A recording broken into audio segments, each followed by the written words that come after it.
ऊसाची वाहतूक करणारा ट्रक चालकाचे वाहनावरील नियंत्रण सुटल्याने ट्रक पलटी होऊन अपघात झाल्याची घटना गुरुवारी दुपारी विजयनगर नजीक गणपती मंदिराशेजारी घडली।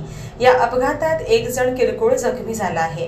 ट्रक क्रमांक MH09CU 9288 या क्रमांकाचा ट्रक वाघवडी होऊन हलकर्णी शुगर फॅक्टरीला जातेवेळी अर्गत तलाव गणपती मंदिराच्या वळणावर चालकाचे नियंत्रण सुटल्याने हा ट्रक पलटी झाला।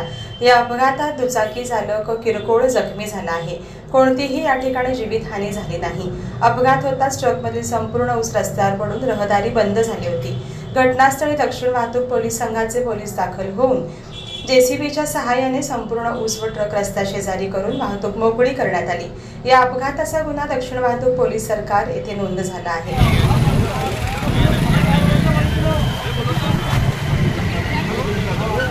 चुप निकाल रहे हैं, नहीं निकालने में